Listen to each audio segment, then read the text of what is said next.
Nafunye ku buyambi okuva mu bayimbi ne bakyali bange nsobola okumuwako afu ne mwegairira mpa omukisa nnoonye mpola mu balance. Ku bintu bye tukoze ne Nkoye tutagala terogo kantu katono nnyo tukyakola ebintu bingi nnyo. Tutagala kusasula. Twatesanga abantu ne muga Nkoye erembera sinu nagamba kiriya ne tukwatagana. Funa engeri ndowooza gyali omuzadde alabye nga mpisiddwa bubi ebbanga limaze nga ndi wabweru n'ansaasira nonye balance mu mpola waggule yanzikiriza nzigulewo naye namunyonyoddemu ng'omuzadde ne muga tatansaasira kiri bubi nkole nanga kale mpaako afu onoonye afu endala mu mpola mangu ozireete. Afu yakwadde ebbanga ky'okuba ng'ogimaze? Yampadde weeks 2. Guddewo mujje tukole.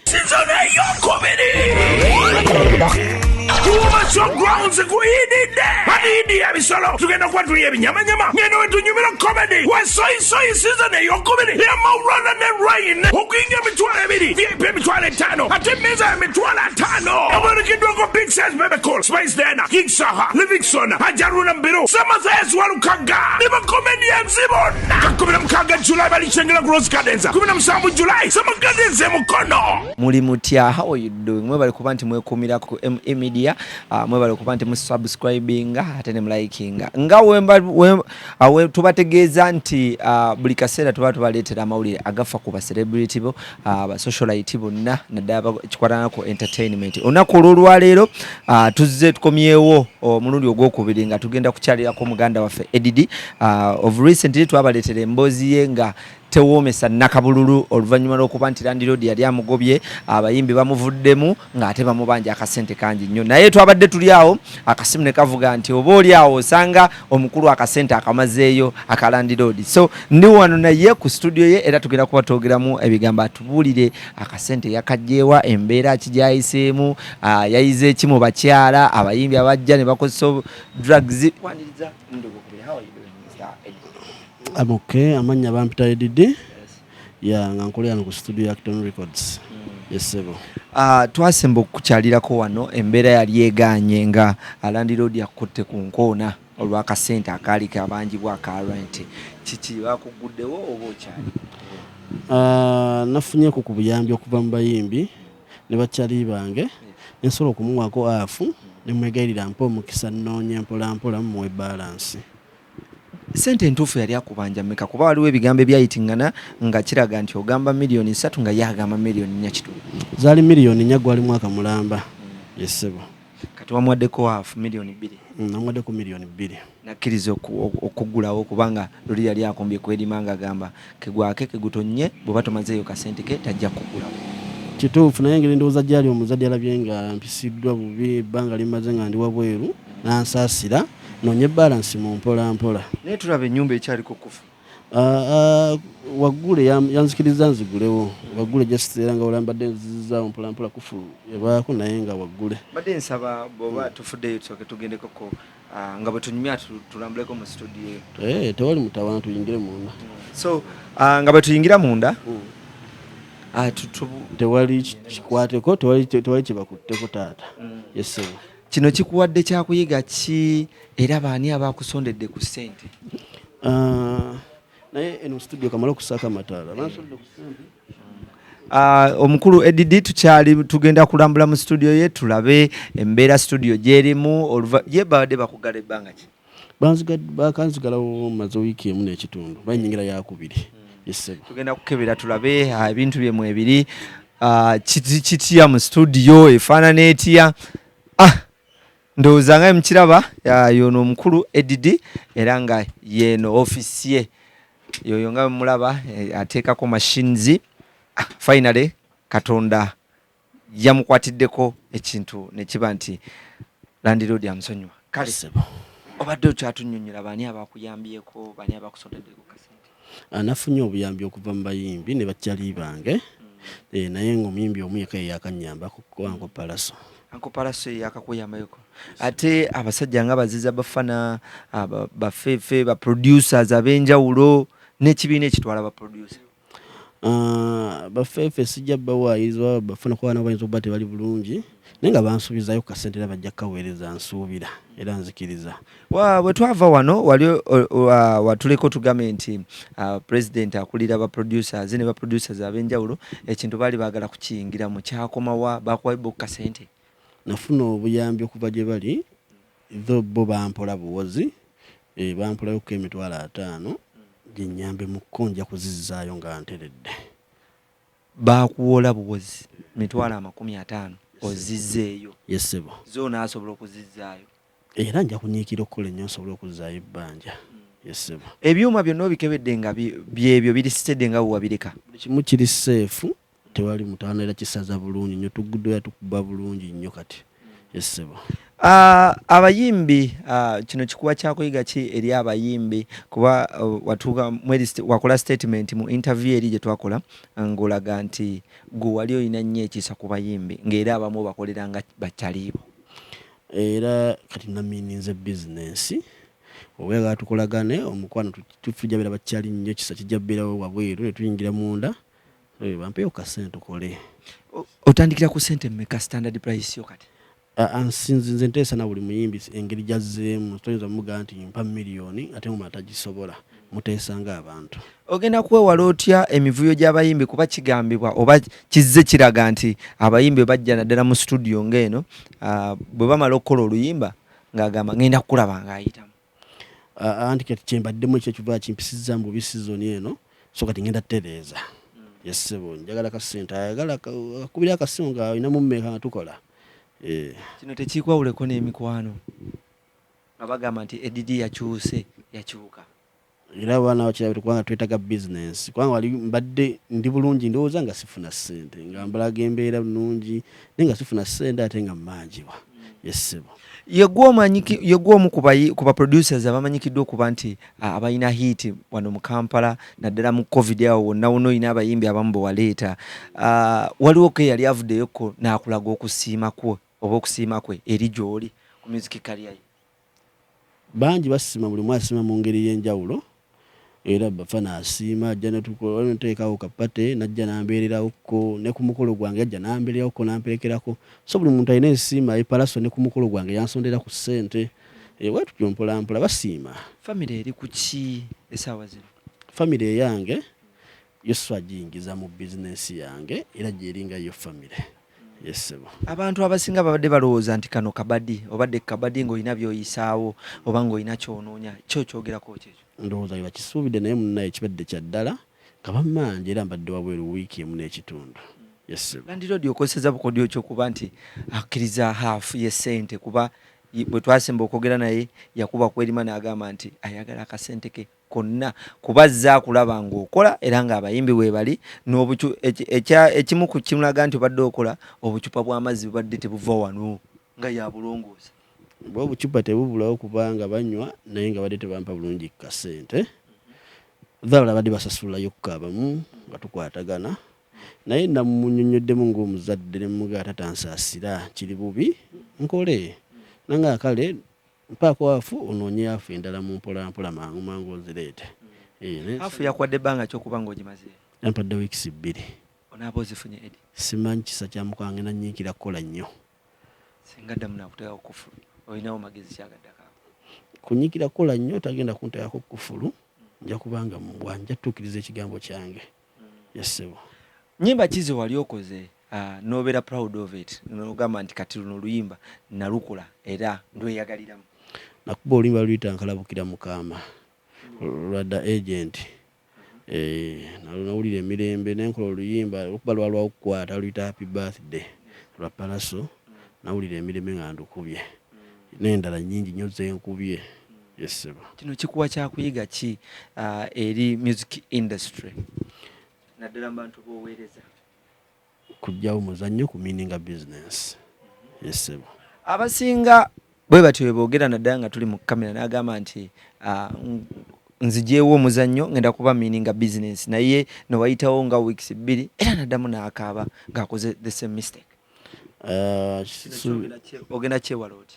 Wali ndaba nnyo mu kamera era nze ntuukiriza nnyo ekigambo kyange ngenda kunyiikira okukola paka ku serisembayo nti siddamu kubeera mu mbeera eno. Yesebo. Bwe tuba nga twogera bizinensi eno olowooza eri worth sente nga mmeka? Siyinza kuzitemaatema ne tuzimalawo obudde buno. Abasinga baproducer badde bafeesinga challenges bwe ziti eza rent, kuba waliwo ne producer omu gwe twalabako naye ng'akaaba ng'agamba embeera si nnungi, naye mugaso ki ogwateekebwawo ekibiina ekiddukanya oba ekitwala baproducer, kuba kirabika nakyo kikyalimu amatanka ne mangi? Ekibiina sijja kukyogera ku nnyo na nsonga sikimanyi nnyo, naye era kasakyo tufunayo obuyambi mpola mpola. Yesebo. Kasakyo tufunayo obuyambi mpola mpola taata kuba gye bali. Yesebo. Ekibiina kino mwali mutuddekaawo ne mudiscussinga ku nsonga eziruma aba producers naddala abanene oba n'abato?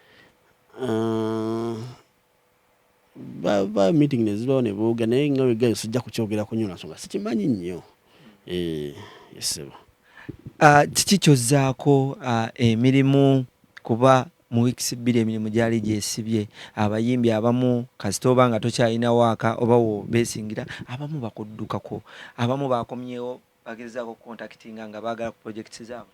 Yesebo, era tukolagana buli nnyo bagenda kujja, naye nawo program nyingi, nawo da agent ali mu kujja, nawo ba breakers n'abaana balala nankopini nawo program yo ku weekend. Yesebo. Abamu tebakusaba projects zaabwe nga bagaddewo ne bakubeera obubi, kuba abayimbi bamanyi tebakolana nabo? Buli balina project ye buli omu mbadde munyonyola nantegeera, nemugamba nsaba mukadde maliriza okusotinga bino ngenda kuba project ye.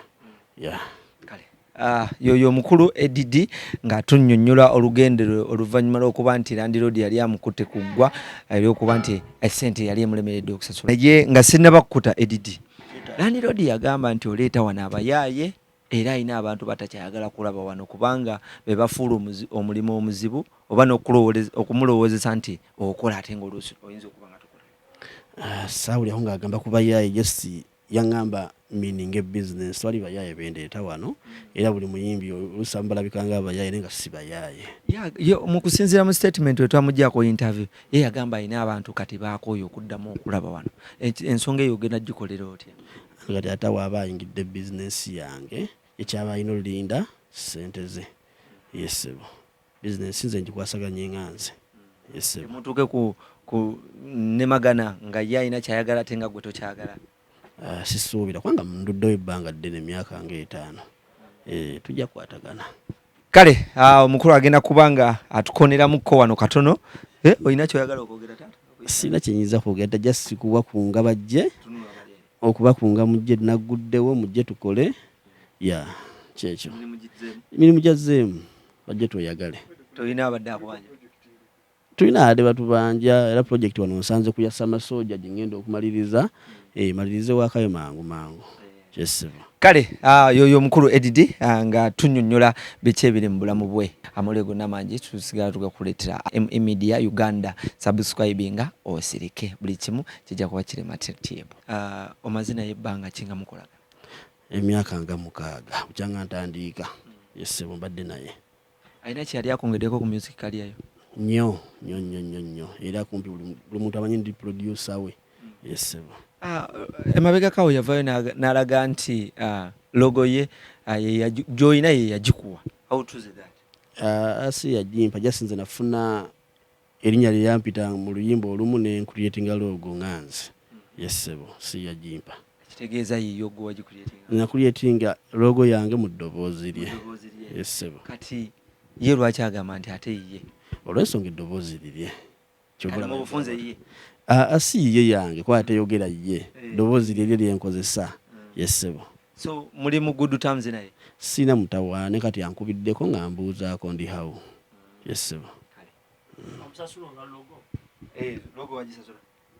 Ku bintu bye tukoze ne Uncle Pete tutagana te logo kantu katono nnyo tukyakola ebintu bingi nnyo. Tutagana kusasula. Twatesanga abantu ne muga Uncle Pete embeera sinu nangamba kiriya ne tukwatagana. Yesebo.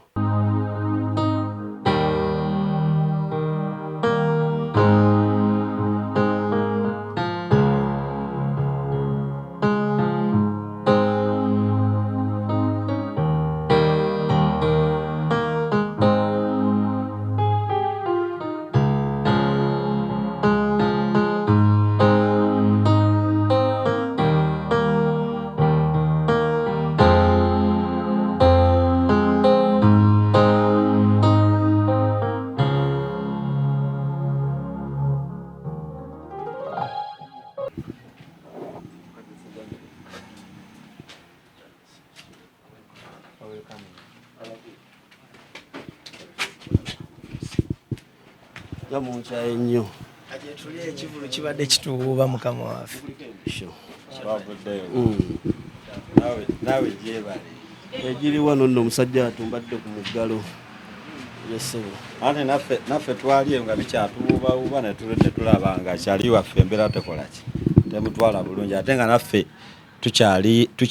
tukyali yala nga tukyali mu so zaffe ekitegeera ya naye mukama yatuyambye batuyita the breakers music ya nga edidi wetwalabye embeera eno by the way embeera twagiraba dda naye lwakubanga nga tukyayina ekivulu kyaffe kyetuliko ya ekyankwesunga concert kati nga naffe tetuli bulungi nnyo ne tugamba katusooke tumalirize Allah wanaaba tusaasidde naffe tujja kujjayo ensonga lwaki muganda waffe tudireyinzeemu naye alhamdulillah ekivulu kyawedde era kyatambudde bulungi kati ne tugamba tulina keera waneeno olwaleero ekivulu twakikoze ne Uncle Pallaso yatuwere by the abayimbi bangi abatuwerekeddeko naye nga Uncle Pallaso yabadde omukulu ya ekivulu kino twalengedde Pallaso nga abawakakadde kemuleetedde omusajja akakadde ako kabadde kagula alubamu naye tusobodde omutemerako kuze twajje ku mulyango tugabanire wamu kuba official producer waffe era ennyimba zaffe esinga obungi yabadde nga azikola. Omwami ono yatandika n'oluyimba lwaffe olwa lugendo ne tujja ne tukola Cinderella lwe twakola ne Cindy wakyalujjukira tuzze ne tukola oluyimba Nkwesongera yabadde actually show yaffe gye twabaddeko ne King of the East Pallaso show gye twakoze naye era yali producer waffe gwe twakola naye kati mu mbeera eyo tubadde tulina okuba nga tumuddizaakoko ku kye twafine ate ne kilomita olupya era lwe twatadde era yalukoze naye nga tukyalina n'ennyimba nnyingi nnyo ziri mu studio yawe zimu tezinnafuluma ya nyingi nnyo kale kwegamba producer waffe yatutegeera nnyo buli omu yamutegeera bulungi nnyo okusinziira ku style yo gy'ayimba mu music. Ife balabika balala ffe tubadde tutuukiriza bulungi nnyo nawankubadde nti oyinza obutasasula lumu naye nga tubadde tusasula mpola mpola naye nga ennyimba tubadde nga tuzimalayo mpola mpola. Omusajja tetumusumbuwa era ensonga lwaki katumite official producer era ye producer asinga okuba n'ennyimba zaffe zisinga obungi ate era n'ekyokulala omuntu wakola naye project esooka nokola naye project eyokubiri nokola naye project eyokusatu ate ngo noba nga okyalinayo ne waako omulala mu studio kitegeeza either muba mukwatagana oba nga oli mulungi ku ye okitegeera yensonga waki tubadde tusigala tukola naye bwe tutyo. Ano olw'omutima nti yadde essaawa zineeno tulina ebyatuguddeko mu nju yaffe naye era nti kino kiguddewo nga tuli bumu era tujja sigala nga tuli bumu naye bagamba munno mukabi yaba munno ddala. Edidi wenyini otutandikirawo Pallaso yakunyigira oluyimba lwe watunda waluguza bano waluguzaani agamba yaluguza bano Pallaso tanyigiranga kujja siti agamba natunda oluyimba lwe ne twatunda mu mbeera nnungi ne nduguza baganda bange bano yesebo oluyimba baluyita Cinderella twakwatagana ne Uncle P nampa omukisa ndutunde era yajjasi yakyogera nti natukuba teyalimba nalutunda nalutunda mu mbeera nnungi teyakyogera mu bubi era kwangera namugambako nagamba tufune embeera tufune oluyimba tutunda tufune ku ssente emikwano kitegeeza engeri gy'okwatagana nawo mu mbeera yonna oba mbi oba nnungi. Yesebo mu interview obadda z'okola zonna ng'olaga nti Uncle Pallaso yasinze okudduukirira mu baana bano abato kitegeeza ki eri obulamu okuba nti nabo bazze ne bakudduukirira kyolina omumanya nsanyuse nnyo mbadde sibasuubira oba mubadde mu abateze butezi simanyi naye nga nsanyuse nnyo kubanga ate nabo bambeereddewo nnyo kubanga baana baamuno bakyali bantu baawo mu mbeera yonna. Yesebo abaproducer abasinga bwe kikwatagana ku upcoming naddala nga ayagala kukolera ewuwo mubayisaamu amaaso kino kyogerako era singa obawudde nga agamba edidi atuyisa amaaso naye nkolaganya nabo projects nnyingi nnyo ne bafuuka n'abaawaka tukola bukozi kati nga tuyina ne tukwatako emitwalo 5 ya era tumuleeteddeyo emitwalo 5 gayinza obutamala naye gamuyambe-yambeko yagabeeko we gamutuusa. Fesi y'embeera yaffe ffe embeera yaffe si bwetyo we tugaba tuba tugabidde ddala.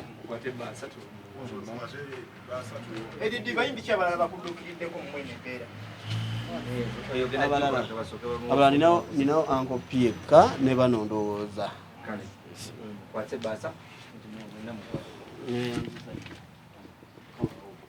Nawe akuwa omukisa.